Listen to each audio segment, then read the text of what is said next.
Le Sahel traverse un moment charnière. Ibrahim Traoré, figure centrale du Burkina Faso, incarne un renversement aussi inattendu qu'inévitable. Après des années de luttes internes et de gouvernance défaillante, un nouveau souffle semble émerger. Cependant, l'Occident et ses alliés s'inquiètent. Ce changement pourrait redéfinir l'équilibre géopolitique de la région. Quelle sera la véritable portée de ce basculement ? Les villages, frappés par des décennies de négligence, peuvent-ils espérer un avenir meilleur ? Ou les ressources naturelles et les alliances internationales continueront-elles de dicter le destin du Burkina Faso malgré les changements visibles à la tête du pays ? Le changement porté par Ibrahim Traoré semble prometteur, mais les enjeux sont immenses. À la croisée des chemins, la question se pose. Est-ce une véritable opportunité pour le Burkina Faso de se libérer des chaînes de la dépendance ou simplement un autre coup d'État masqué par de nobles intentions ? Si la sécurité et la stabilité se concrétisent, cette transition pourrait marquer un tournant pour la région sahélienne.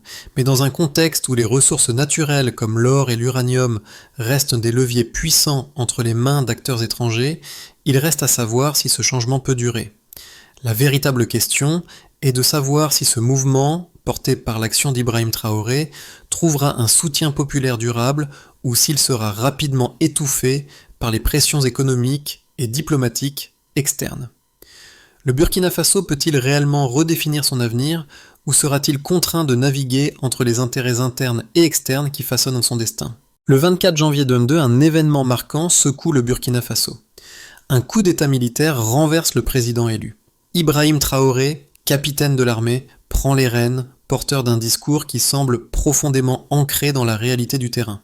Ce renversement n'est pas un incident isolé, mais le résultat d'une dynamique plus vaste qui englobe des décennies de frustration populaire.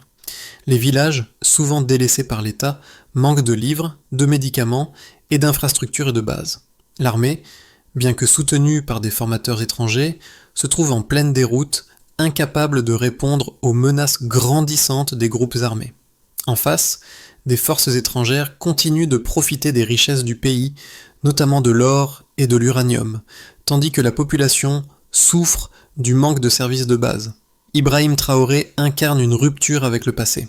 Contrairement à ses prédécesseurs, il ne se présente pas comme un produit des institutions, mais comme un homme du terrain, un militaire dévoué à la cause de la sécurité nationale.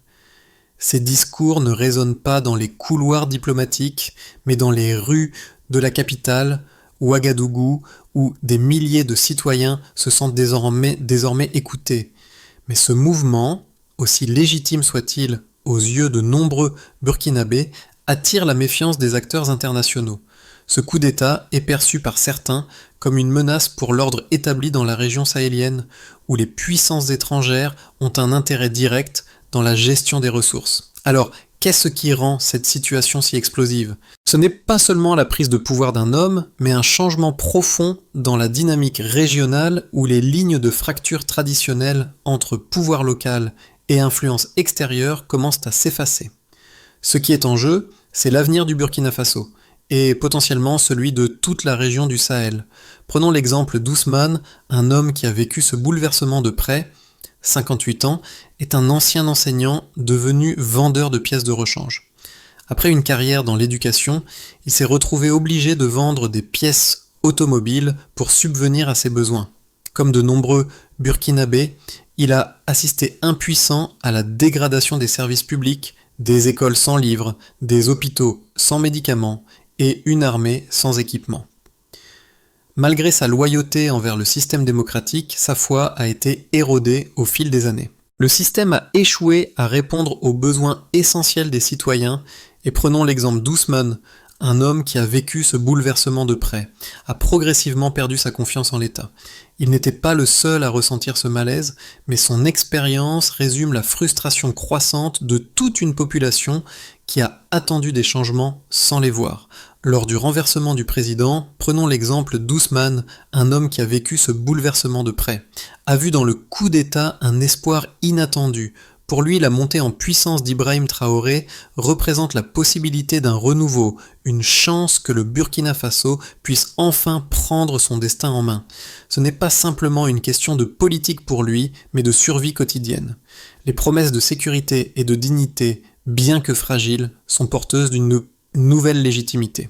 Ibrahim Traoré, avec son discours direct et son image de dirigeant militaire issu du peuple, incarne une rupture nette avec les élites politiques qui ont échoué à apporter les changements nécessaires. Prenons l'exemple d'Ousmane, un homme qui a vécu ce bouleversement de près, ce changement représente aussi une prise de responsabilité collective. Le soutien populaire à Traoré, dans les rues de Ouagadougou et au-delà, montre que cette révolte n'est pas seulement le fruit d'un petit groupe de militaires, mais une réponse à un besoin de sécurité et de dignité qui dépasse les frontières de l'armée. C'est ce qui rend cette période aussi critique et pleine de promesses. Le renversement de janvier 2022 marque un tournant brutal pour le Burkina Faso. À peine le président renversé, le pays se retrouve dans un état de chaos contrôlé, où l'on navigue entre l'incertitude et l'espoir d'une nouvelle ère. Le coup d'État, mené par Ibrahim Traoré, arrive à un moment où la situation sécuritaire est plus que préoccupante. Depuis plusieurs années, le Burkina Faso est pris dans un engrenage de violence alimenté par des groupes terroristes opérant au Sahel. Les attaques se multiplient, les villages sont attaqués, et des milliers de Burkinabés fuient vers les grandes villes ou les pays voisins. L'armée, bien que soutenue par des forces internationales, semble en déroute. La lutte contre les groupes armés a échoué à apporter une véritable stabilité, et le pays s'enfonce dans une spirale de violence.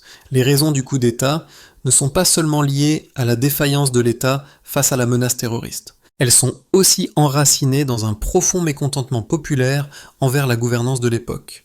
Le président renversé, Roch Marc Christian Kaboré, avait promis des réformes et une lutte contre l'insécurité, mais ces promesses n'ont pas été tenues. Les Burkinabés, à commencer par des figures comme, prenons l'exemple d'Ousmane, un homme qui a vécu ce bouleversement de près, ont vu leurs conditions de vie se détériorer sans aucune réponse significative du gouvernement. Lorsque Traoré prend le pouvoir, il semble offrir une lueur d'espoir. Son discours centré sur la sécurité et la restauration de l'autorité de l'État séduit une large partie de la population. Il parle de justice, de rétablissement de l'ordre et de la sécurité, des promesses que de nombreux Burkinabés attendaient depuis trop longtemps, mais ces promesses sont aussi risquées. Le pays, déjà fragile économiquement et politiquement, se trouve dans une situation où chaque décision, chaque mouvement pourrait faire basculer la situation. Le contexte géopolitique joue également un rôle majeur dans ce basculement. Le Sahel, dans son ensemble, est un terrain de jeu pour des puissances étrangères aux intérêts divergents. Les anciennes puissances coloniales, la France en tête, ont une influence importante dans la région, notamment à travers les accords de défense, les ressources naturelles et l'aide humanitaire. Mais cette présence étrangère a aussi un revers, la frustration croissante des populations qui se sentent exploitées. La France, par exemple, est perçue par une partie de la population comme un acteur qui a contribué à l'instabilité en intervenant militairement dans la région sans parvenir à apporter des solutions durables. Au niveau local, les Burkinabés ressentent de plus en plus la déconnexion entre leur vie quotidienne et les discours des dirigeants politiques. Tandis que les politiciens sont perçus comme corrompus et déconnectés de la réalité des citoyens, des personnalités comme Ibrahim Traoré incarnent l'espoir d'un changement radical. Le capitaine Yassine est perçu non seulement comme un homme du peuple, mais aussi comme une figure de proue capable de renverser un système qui a échoué. La réponse internationale au coup d'État a été immédiate. Les sanctions économiques et diplomatiques se sont multipliées, mais elles n'ont pas empêché Traoré de consolider son pouvoir. Ce soutien populaire au sein du Burkina Faso contraste avec l'isolement diplomatique du pays à l'international. Toutefois, ces sanctions ne changent rien à la situation interne, et les mois suivants sont marqués par une intensification des conflits, mais aussi par une détermination de plus en plus forte de la part du gouvernement militaire à maintenir sa position. Les conséquences de la prise de pouvoir d'Ibrahim Traoré sont déjà mesurables à plusieurs niveaux, notamment en ce qui concerne la sécurité, l'économie et la situation sociale au Burkina Faso. Les données disponibles montrent un contraste frappant entre les promesses de sécurité du nouveau régime et la réalité sur le terrain. La première statistique clé concerne la situation sécuritaire. Avant le coup d'État, le nombre d'attaques terroristes au Burkina Faso était en forte augmentation. En 2020, le pays a enregistré plus de 1000 attaques de groupes armés, un chiffre qui a doublé en 2021. Ce climat de violence a conduit à un déplacement massif de la population. Environ 1,5 million de Burkinabés ont fui leur foyer à cause de l'insécurité, créant une crise humanitaire sans précédent. Après la prise de pouvoir par Traoré, les autorités militaires ont promis un renforcement de la sécurité, mais les chiffres sur le terrain ne confirment pas encore une amélioration tangible. En 2022, bien que des offensives militaires aient été menées pour reprendre le contrôle des zones occupées par les terroristes, les attaques ne se sont pas considérablement réduites. Ce déclin partiel de l'insécurité montre que les mesures prises jusqu'ici n'ont pas encore inversé la tendance. Concernant les ressources naturelles, le Burkina Faso continue de jouer un rôle majeur dans l'exploitation de l'or, une industrie qui représente environ 20% du PIB du pays. En 2021, le pays était le 4e producteur d'or en Afrique. Cependant, les bénéfices tirés de cette exploitation restent inégalement répartis. Selon les rapports de la Banque mondiale, près de 15% des profits générés par l'industrie minière sont captés par des entreprises étrangères, tandis que seulement 10% du revenu fiscal de l'or est réinvesti dans les infrastructures locales. Ce phénomène a exacerbé les inégalités sociales et contribué à un sentiment croissant d'injustice parmi la population.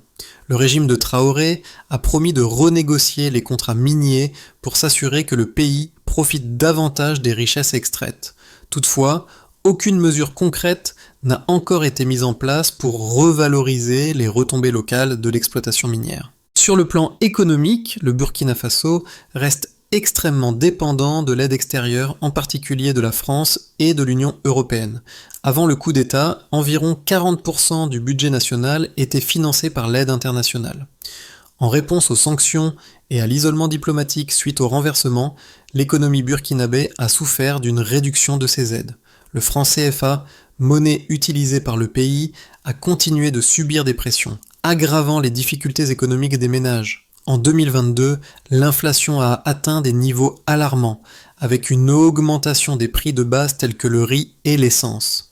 Le coût de la vie a significativement augmenté, frappant particulièrement les plus vulnérables. La réponse de la population à ces défis économiques reste partagée. D'une part, des manifestations de soutien au gouvernement militaire continuent de se tenir dans les grandes villes, en particulier à Ouagadougou, où les citoyens expriment leur confiance en Ibrahim Traoré. D'autre part, une partie de la population, notamment dans les zones rurales, est de plus en plus inquiète des effets à long terme de l'isolement international du pays. Les tensions internes sont palpables, et la question de la légitimité du gouvernement militaire continue de diviser les opinions. Ainsi, bien que des changements notables se produisent sous le régime de Traoré, les preuves quant à leur efficacité à long terme sont encore limitées. Le pays fait face à des défis de taille. La sécurité reste instable, l'économie souffre des sanctions et de la fuite des investissements étrangers, et les promesses de réforme n'ont pas encore montré leurs effets concrets. La situation au Burkina Faso, depuis le coup d'État de janvier 2022, peut être abordée sous deux angles opposés, chacun porteur de défis et d'opportunités. D'un côté, les partisans du gouvernement militaire, dirigé par Ibrahim Traoré, soutiennent que ce changement est essentiel pour rétablir l'ordre et la souveraineté du pays. Ils avancent que les institutions démocratiques ont échoué à répondre aux besoins fondamentaux de la population, notamment en matière de sécurité et de développement. Selon cette vision, le renversement du président Kaboré, bien qu'illégitime aux yeux de certains observateurs internationaux, était en réalité une réponse à un système de gouvernance défaillant. L'objectif, selon les partisans de Traoré, est de reconstruire le pays à partir de ses racines, en écoutant directement la population et en redéfinissant les priorités nationales. Cette analyse repose sur l'idée qu'une légitimité basée sur l'action, et non sur des élections, peut être plus efficace dans un contexte de crise. Dans un pays où la vie quotidienne est marquée par la violence, la corruption et l'inefficacité des services publics, il devient difficile de justifier un système politique qui ne parvient pas à répondre aux attentes des citoyens. Le gouvernement de Traoré, en se concentrant sur la lutte contre l'insécurité et en promettant des réformes dans le secteur des ressources naturelles, semble offrir un avenir plus cohérent avec les réalités du terrain. D'après cette perspective, ce n'est pas l'action militaire en soi qui est problématique, mais la manière dont cette action pourrait évoluer pour véritablement apporter un changement substantiel. Si le pouvoir militaire parvient à redonner au pays un semblant de stabilité et à redistribuer plus équitablement les richesses, sa position pourrait se légitimer aux yeux de la population.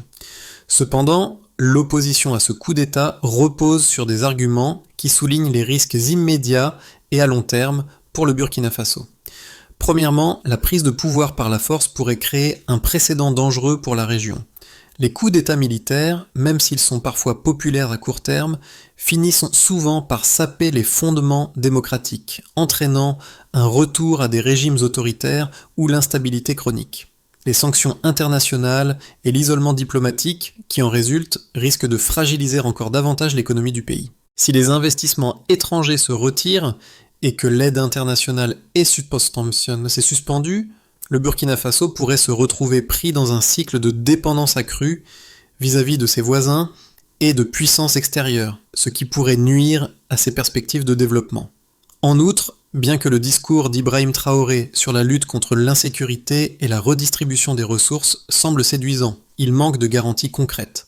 L'armée, malgré ses promesses, fait face à de nombreux défis, notamment un manque d'équipement, des infrastructures dégradées et une méfiance croissante au sein de la population. Le défi reste de taille. Parvenir à sécuriser les régions tout en établissant un véritable cadre économique durable qui profite à la majorité des Burkinabés. La situation au Burkina Faso semble atteindre un point de bascule. Ibrahim Traoré, en tant que chef de l'État, a réussi à imposer un contrôle militaire. Mais à quel prix ? L'une des vérités qui commence à émerger est que la promesse de sécurité et de stabilité est plus complexe qu'il n'y paraît. Bien que des offensives aient été menées pour récupérer des territoires contrôlés par des groupes armés, l'insécurité demeure omniprésente dans de nombreuses régions. Le pays, bien qu'il se redresse sous le commandement de Traoré, continue de faire face à des défis structurels qui ne se résoudront pas par une simple prise de pouvoir. Le véritable enjeu, qui se dévoile progressivement, est que le Burkina Faso, bien qu'il soit sous le contrôle militaire, reste prisonnier de mécanismes extérieurs, notamment les pressions économiques et diplomatiques exercées par ses partenaires internationaux. De plus, la promesse de redistribution des ressources, notamment les richesses minières, reste encore vague. Les Burkinabés commencent à se demander si ce changement ne va pas simplement remplacer un système défaillant par un autre, tout en maintenant les mêmes rapports de force sous une forme différente. Les premières conséquences visibles de la prise de pouvoir par Ibrahim Traoré sont désormais évidentes, mais elles varient selon les groupes sociaux, les acteurs économiques et les dynamiques géopolitiques. Pour les citoyens du Burkina Faso, la rupture est d'abord marquée par une série de changements immédiats dans la vie quotidienne. La sécurité reste la priorité absolue du gouvernement.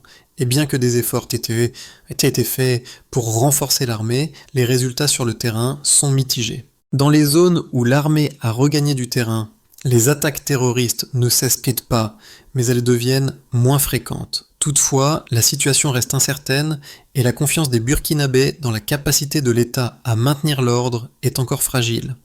L'impact économique, en revanche, est encore plus direct et significatif. Le Burkina Faso, malgré son abondance en ressources naturelles, continue de lutter contre un système économique qui semble favoriser les intérêts étrangers plutôt que les besoins de sa population. L'industrie de l'or, qui génère une grande partie du PIB, reste dominée par des entreprises internationales. Les profits réalisés par ces entreprises ne profitent que marginalement à la population locale. Une part infime des revenus miniers est redistribuée sous forme d'infrastructures ou de services publics. Si le gouvernement de Traoré a promis de revoir les contrats miniers pour rééquilibrer cette situation, il reste à savoir si les changements annoncés seront suffisants pour changer réellement la donne. À l'international, les conséquences du coup d'État sont également palpables. L'isolement diplomatique du Burkina Faso se renforce, avec des sanctions économiques et des restrictions commerciales qui commencent à se faire sentir. L'UE et la France, traditionnellement des alliés du pays, ont exprimé leur désapprobation du renversement de Kaboré, et les pressions économiques qui en résultent risquent de perturber davantage l'économie nationale déjà fragile.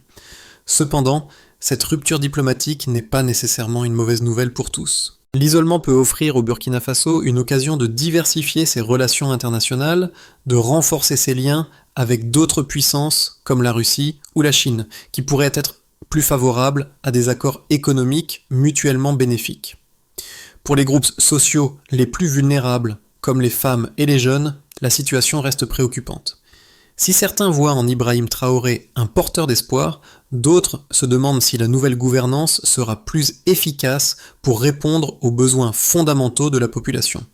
Les infrastructures de santé et d'éducation, qui étaient déjà sous-développées avant le coup d'État, continuent de se détériorer. Les promesses de réforme sont nombreuses, mais les preuves concrètes de changement dans la vie quotidienne tardent à se concrétiser. La pauvreté et l'extrême précarité demeurent des réalités omniprésentes pour une large majorité de la population qui attend des résultats tangibles. Enfin, dans la région sahélienne, la prise de pouvoir par Traoré modifie profondément les équilibres géopolitiques. Le Sahel, zone déjà en proie à des tensions, voit ses rapports de force évoluer avec l'émergence de nouvelles alliances, notamment avec le Mali et le Niger, qui partagent des intérêts communs en matière de sécurité et de ressources naturelles. Cette alliance sahélienne pourrait, dans les mois à venir, être un contrepoids aux influences extérieures qui exercent une pression constante sur les pays de la région. Les 6 à 12 prochains mois seront cruciaux pour déterminer l'avenir du Burkina Faso sous le régime d'Ibrahim Traoré. 3 scénarios distincts peuvent se dessiner, chacun dépendant de la manière dont le gouvernement militaire parviendra à naviguer à travers les défis internes et externes auxquels il fait face. Dans le scénario de base, on envisage une stabilité fragile. Consolidation fragile. Dans ce scénario, le gouvernement militaire parvient à maintenir une stabilité relative mais fragile. Les efforts pour renforcer la sécurité donnent des résultats modestes. Bien que les zones sous contrôle militaire s'étendent, l'insécurité continue d'affecter de nombreuses régions. Le gouvernement réussit à établir un semblant de gouvernance, mais les problèmes structurels persistent. L'économie reste en difficulté en raison des sanctions internationales, mais l'État parvient à maintenir un minimum de services publics. Le pays continue de dépendre de ses ressources naturelles, mais le secteur minier n'apporte toujours pas les bénéfices espérés pour la population. À l'international, le Burkina Faso reste isolé, mais la dynamique régionale, avec des alliés comme le Mali et le Niger, lui permet de résister aux pressions externes. Dans ce cadre, le pays pourrait se stabiliser, mais la situation reste précaire. Un scénario optimiste prévoit un basculement stratégique. Basculement stratégique. Ce scénario présente un tournant où le gouvernement de Traoré parvient à changer radicalement la donne. Grâce à une meilleure gestion de la sécurité et à une coopération renforcée au sein de l'Alliance sahélienne, le Burkina Faso réussit à restaurer une grande partie de son territoire. La réorganisation du secteur minier et l'augmentation des investissements nationaux permettent au pays de commencer à récolter les fruits de ses ressources naturelles. L'isolement diplomatique, bien qu'encore présent, est contrebalancé par des accords régionaux qui renforcent la position du Burkina Faso sur la scène internationale. Ce scénario verrait un renouveau économique et politique, où le pays reprendrait son destin en main, avec un système plus autonome, bien que fragile. En revanche, un scénario pessimiste pourrait mener à l'étouffement économique et social. Étouffement. Dans ce scénario, les défis deviennent insurmontables. L'économie burkinabé, déjà fragile, subit les conséquences des sanctions économiques de plus en plus sévères. L'armée, malgré ses efforts pour sécuriser le pays, se trouve en difficulté face à des groupes armés mieux équipés et organisés. L'isolement diplomatique se renforce et la communauté internationale, à travers des pressions économiques et politiques, parvient à affaiblir encore davantage l'administration militaire. Le Burkina Faso se retrouve dans un cycle de répression interne où les libertés sont restreintes et la population, épuisée par les difficultés économiques et la violence, perd peu à peu confiance dans le régime. Le pays pourrait alors se retrouver dans une situation d'instabilité prolongée, avec des conséquences néfastes pour l'ensemble de la région sahélienne. La situation au Burkina Faso n'est pas seulement une question de géopolitique, de ressources naturelles ou de gouvernance. C'est une question qui touche directement la vie quotidienne des Burkinabés, mais aussi celle de chaque citoyen du Sahel et au-delà. Ceux qui suivent l'évolution de cette crise doivent comprendre que ce qui se joue à Ouagadougou, mais aussi à Bamako et Niamey, pourrait bien redéfinir les équilibres de toute la région. Pour les Burkinabés, ce n'est pas un problème abstrait, ce n'est pas un concept politique ou une analyse académique. C'est la question de savoir si leurs enfants auront accès à une école fonctionnelle, si leurs hôpitaux auront des médicaments, et si leurs villages pourront enfin vivre sans la menace permanente des groupes armés. Le peuple burkinabé a longtemps attendu que ses dirigeants prennent des mesures concrètes. Ils ne sont plus prêts à attendre indéfiniment. La quête pour la sécurité et le bien-être social dépasse les considérations politiques et devient une exigence fondamentale. Pour ceux qui suivent la situation à distance, qu'ils soient en Europe, en Asie ou en Amérique, il est essentiel de ne pas réduire le Burkina Faso à un simple épisode de plus dans la longue histoire des coups d'État en Afrique. Ce n'est pas une question de stabilité ou d'instabilité purement politique, c'est une question de survie. La façon dont la communauté internationale réagira, non seulement face à la légitimité du pouvoir militaire, mais aussi face aux souffrances d'une population en quête de dignité, aura des conséquences au-delà des frontières du Burkina Faso. La solidarité régionale, les sanctions économiques et l'aide humanitaire ne sont pas de simples choix stratégiques. Elles sont une question de choix moral. Le Burkina Faso a déjà payé un prix lourd. La question qui reste ouverte est la suivante. Jusqu'où la communauté internationale, mais surtout les Burkinabés eux-mêmes, accepteront-ils de payer pour un changement durable ? Pour que le Burkina Faso puisse surmonter sa crise actuelle et poser les bases d'une stabilité durable, il est impératif de suivre un plan structuré et réaliste. La solution ne réside pas seulement dans le changement de leadership, mais dans la capacité à réformer en profondeur les structures de l'État et à renforcer la résilience du pays face aux pressions internes et externes. 1. Il est essentiel de renforcer la sécurité dans tout le pays et la gouvernance locale. La priorité absolue reste la restauration de la sécurité sur l'ensemble du territoire. Cependant, cette sécurité ne doit pas être assurée uniquement par les forces militaires. Il est nécessaire d'investir dans les communautés locales, de renforcer les forces de sécurité civiles et de restaurer l'autorité de l'État dans les zones reculées. Les communautés doivent être impliquées dans la gestion de leur propre sécurité en collaboration avec les autorités nationales. 2.